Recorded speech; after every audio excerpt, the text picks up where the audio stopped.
무작정 부정적이진 않습니다. 요약하자면 요즘 이더리움은 거쳐가고 있는 게 좀 구조조정 단계에 있다라고 보시면 될 것 같습니다. 구조조정이면 굉장히 안 좋은 상황으로만 보실 수도 있는데 사실 더 안 좋았던 건 최근의 가격인 것 같아요. 그러면 그 가격을 이더 재단이 그에 대한 것을 모르고 있거나 안녕하세요. 제가 최근에 계속 규제나 정책 혹은 국제 정세 등 관련해 가지고 좀 더 이야기를 많이 드렸었는데 오늘은 조금 더 주제를 좁혀서 이더리움 위주로 좀 이야기를 드려보려고 합니다. 이더리움 이야기를 드린 이유가 최근에 그 이더리움에서 굉장히 큰 변화가 한 가지 있었어요. 그게 어떤 이더리움의 전략상의 변화인데 일단 시작부터 얘기를 드리자면 지난주에 이드 덴버라고 해서 미국 덴버 시티에서 매년 열리는 이더리움의 프로덕트 혹은 개발 방향에서 가장 큰 지표로도 볼 수 있는 그런 컨퍼런스인데 그게 이제 지난주에 열렸습니다. 이제 그때 비탈릭도 거기에서 이제 주요 발언들을 했었고 또 거기에 이제 현장 분위기 같은 것들이 좀 있다 보니까 그게 최근에 이제 이더리움의 방향과 어떻게 연결되어 있는지를 알고 계시면 좋을 것 같아서 내용을 이야기를 드리려고 합니다. 일단 제가 그 이더 덴버를 가지는 않았고요. 이더 덴버에 이제 참석한 이제 다른 재단 대표들이나 참석자들을 좀 이야기를 들어봤을 때 전체적으로 이더리움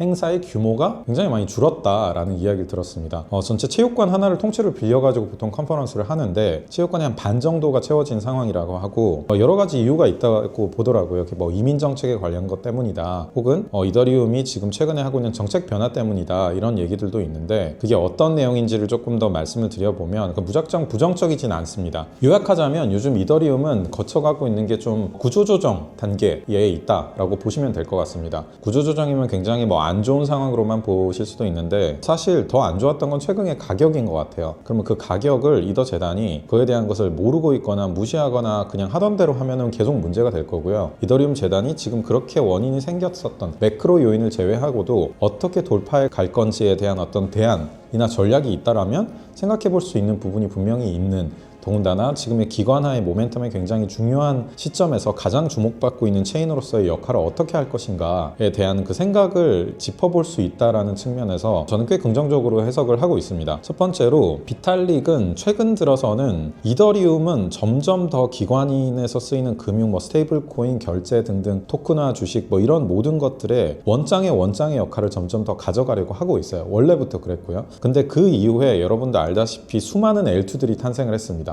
이더리움에 이런 문제를 해결하겠다, 보안성을 해결하겠다, 확장성을 해결하겠다 등등 여러 군데가 나왔지만 문제는 이게 이더리움의 그 어떤 모든 유동성이나 사용자들을 다 분산을 시키게 됐어요. 오히려 더 클러스터링이 됐죠. 무슨 얘기냐? 이더리움 하나가 좀 느리고 아무래도 좀 비싼 부분이 있다 보니까 이걸 해결하기 위해서 하나의 이제 L2, 레이어 2가 나왔는데 이 레이어 2에서 별도로 지갑, 별도의 메인넷, 별도의 유동성을 다 넣다 보니까 또 다른 문제로 L2가 나오고 수십 개 이상이 나왔죠.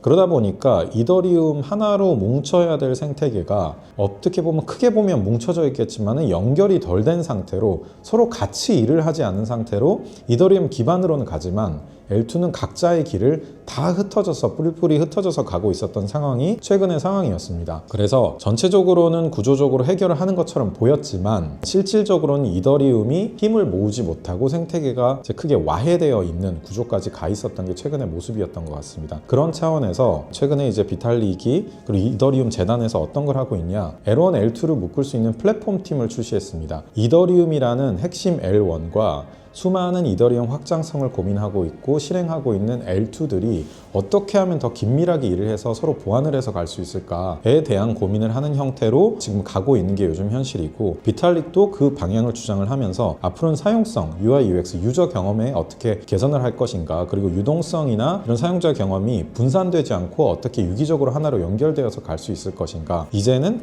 이더리움과 L2가 있는 게 아니라 어떻게 하면은 이 두 가지가 뭉쳐진 하나의 생태계로 갈 수 있을 것인가에 대한 고민을 하고 가고 있기 때문에 구조적으로는 이제는 하나의 이더리움 생태계 내에 이더리움과 다른 수많은 L2들과 서비스들이 유기적으로 공존할 수 있는 체계 자체를 수정을 하고 있는 게 현재 상황이라는 점들을 감안했을 때에는 상당히 이더리움도 이제 하나의 원기옥처럼 지금까지 많은 노력들과 유동성들이 한 군데 모여가지고 이더리움의 가장 핵심 한계점이었던 그런 확장성이나 사용성을 개선해 줄 수 있는데 L2가 집중을 하면서 동시에 보안성과 그 검열성은 이제 명확하게 이더리움에서 중심을 잡고 갈 수 있는 형태를 만들고 만들어 간다는 측면에서 하나의 이더리움 생태계가 만들어져 가는 아주 좋은 움직임이라고 보고 있습니다. 그런 관점에서 그 이드 덴버에서의 그 아쉬운 부분들은 분명히 있었지만 이더리움이 이제는 앞으로 기관들이 들어왔을 때 하나의 이더리움 생태계로서 어떻게 더 응집된 형태, 시너지가 많이 나는 형태로 옮길 수 있는가에 대한 것들을 이더리움의 재단 내에서도 최근에 이제 비탈릭의 발언 내에서도 볼 수가 있었고요.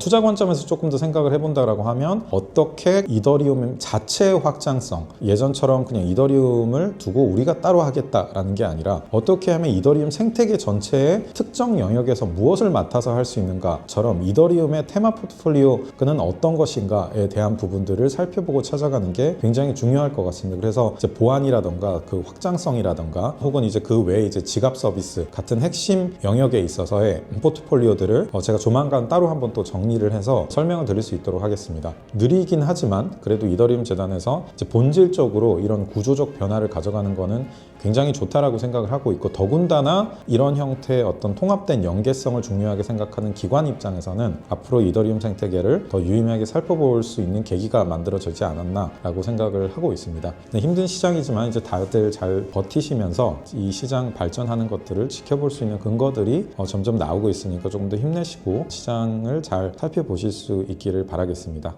네, 감사합니다.